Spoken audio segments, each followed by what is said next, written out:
নমস্কার, বংশের ঝুমা থেকে মৌসুমি বলছি। কয়েকদিন আগে আমি আগের ভিডিওতেই আপনাদের বলেছিলাম যে এই গরমের দুটো উপাদেয় খাবার নিয়ে আসব। আজকে সেটাই এনেছি, কলাইয়ের ডাল আর আলু পোস্ত।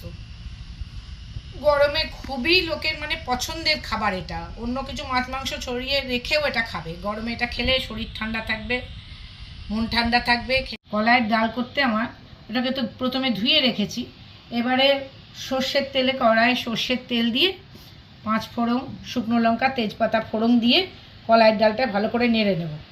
বেশ সুন্দর গন্ধ বেরোবে, তখন আমি এটা কুকারে সেদ্ধ করে নেব। একটু নুন দেবো, দিয়ে ওটা সেদ্ধ করে নেব। ভালো করে সেদ্ধ হয়ে গেলে তখন নামাবার আগে একটু আদা মৌরি বাটা দিয়ে নামাবো। ওপর থেকে একটু সর্ষের তেল দিয়ে দেবো, দেখবে খেতে খুব ভালো লাগবে। এমন সর্ষের তেলটা আমার গরম হয়ে গেছে। এবারে আমি এতে ফোড়নটা দেব।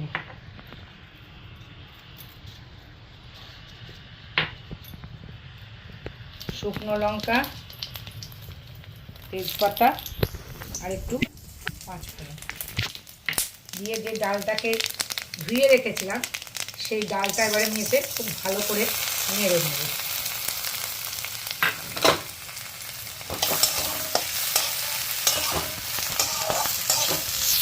ভালো করে নেড়ে বেশ সুন্দর একটা গন্ধ বেরোবে। ডালটা একটু ভাজা ভাজা হবে, তখন আমি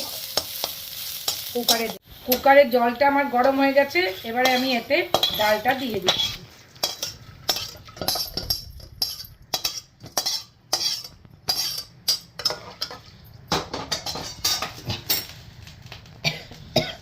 একটু নুন দিয়ে দিই।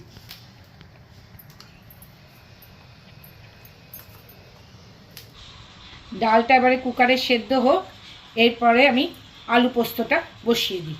কুকারটাকে অন্য জায়গায় শিফট করে দিচ্ছি। এবারে আমি আলু পোস্তটাকে বসাবো।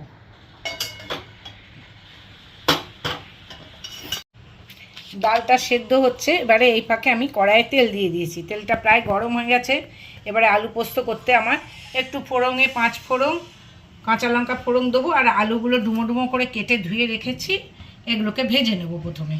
আর পোস্ত তো লাগছেই, পোস্ত ছাড়া তো হবেই না। আমাদের এদেশিদের পোস্ত তো মাস্ট। পোস্ত রোজ না হলেও সপ্তাহে একদিন তো হবেই।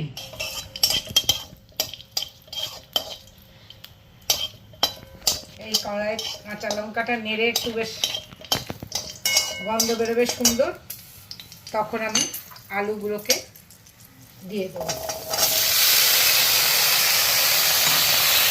আলুগুলো খুব ভালো করে নাড়াচাড়া করে একটু ভাজা ভাজা করে নেব। অনেকে আলু পোস্ত অন্যরকমভাবেও করে, কেউ আবার আলুটাকে একটু সেদ্ধ করে নিয়ে তারপর তেলের মধ্যে দিয়ে ফোড়ন দিয়ে পোস্তটা দেয়। আমি আবার আজকে একটু আলুটাকে একটু ভালো করে নেড়ে নিয়ে তারপরে ওতে একটু নুন দেবো।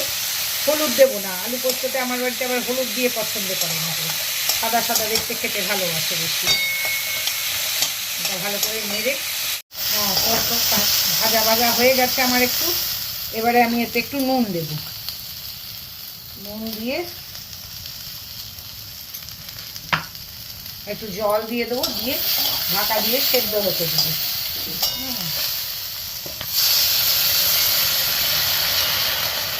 ভালো করে নেড়ে এটাকে একটু আঁচটা কমিয়ে সেদ্ধ হতে দিই।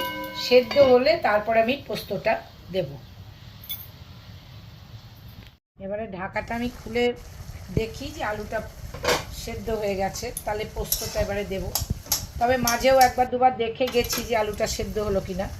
এইবারে আমি পোস্তটা দিয়ে দিলাম। পোস্তটা দিয়ে একটু ফুটিয়ে নেব।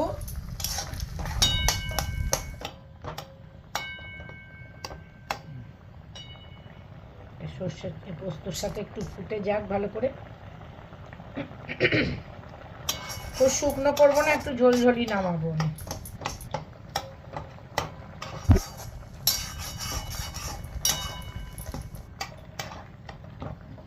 করে খেয়ে দেখো, ভালোই লাগবে। পোস্ত তো সবার ঘরেই হয়ই।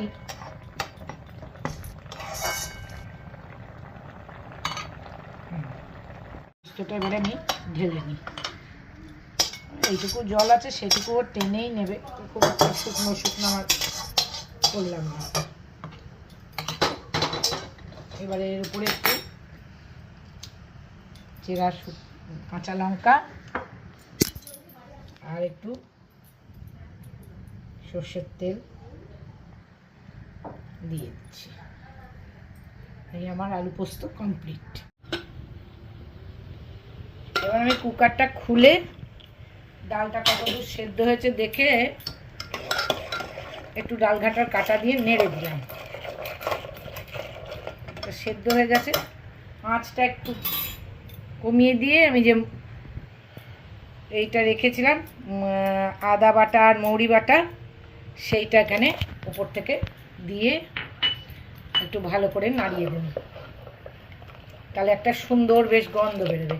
আর ইচ্ছা হলে একটু মিষ্টি দিতে পারেন, আমি একটু গুড় দিয়েছি, তখন আপনাদের বলতে ভুলে গেছি, একটুখানি গুড় দিয়েছি। খুব বেশি আর ইয়ে করার দরকার নেই, ফোটানোর দরকার নেই। এবারে আমি এটা নামিয়ে দেব।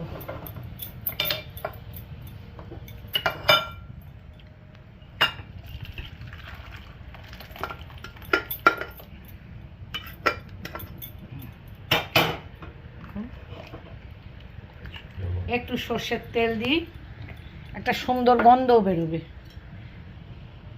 একটু সর্ষের তেল, আদা মৌরি বাটা দিয়ে খুব বেশি না ফোটাতে হবে না, দিয়ে নামিয়ে দেবেন, তাহলে গন্ধটা সুন্দর আসবে। এই হয়ে গেল আমার কলাইয়ের ডাল আর আলু পোস্ত। আমার ছেলে মেয়ে এমনকি নাতিও খুব ভালোবাসে। আপনাদের কেমন লাগলো কমেন্ট করে জানাবেন।